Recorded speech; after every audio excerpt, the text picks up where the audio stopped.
Assalamualaikum warahmatullahi wabarakatuh.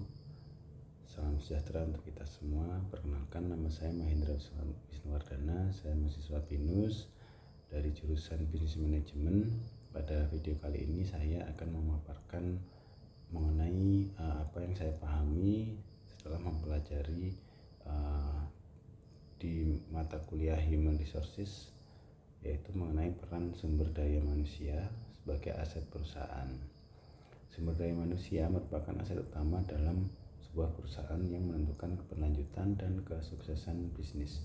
Berbeda dengan aset fisik seperti mesin ataupun gedung, SDM ini memiliki kapasitas untuk berkembang, berinovasi, dan beradaptasi terhadap perubahan lingkungan bisnis.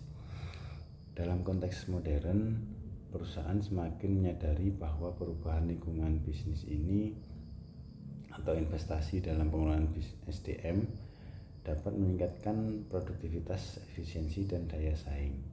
Adapun sebagai berikut adalah beberapa peran utama SDM sebagai aset perusahaan. Yang pertama yaitu sebagai penggerak produktivitas dan inovasi, kemudian SDM sebagai keunggulan kompetitif, kemudian SDM sebagai agen perusahaan atau agen perubahan dalam perusahaan dalam digitalisasi dan transformasi bisnis. Kemudian yang keempat, SDM sebagai penjaga nilai dan budaya perusahaan. Yang kelima, SDM sebagai pengelola risiko dan keberlanjutan bisnis. Nah, pentingnya mempelajari manajemen sumber daya manusia itu apa? Manajemen sumber daya manusia adalah bidang yang berfokus pada pengelolaan tenaga kerja dalam organisasi agar dapat mencapai tujuan bisnis secara efektif dan efisien. Dengan mempelajari pada topik kali ini akan menjadi sangat penting karena SDM merupakan aset utama perusahaan yang berkontribusi langsung terhadap pertumbuhan dan keberlanjutan bisnis.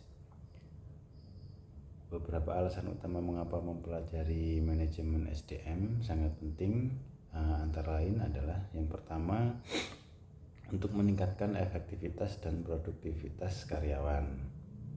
Yang kedua, meningkatkan retensi dan kepuasan karyawan. Yang ketiga, mendukung transformasi digital dan adaptasi teknologi. Yang keempat, menjaga kepatuhan terhadap hukum dan regulasi ketenagakerjaan.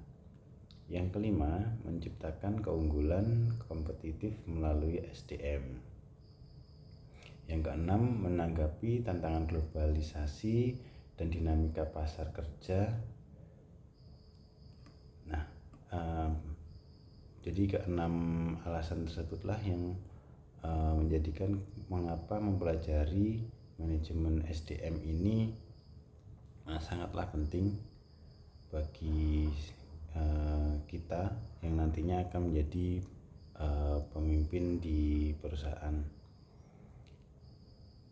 Demikian yang dapat saya sampaikan. Terima kasih, semoga bermanfaat.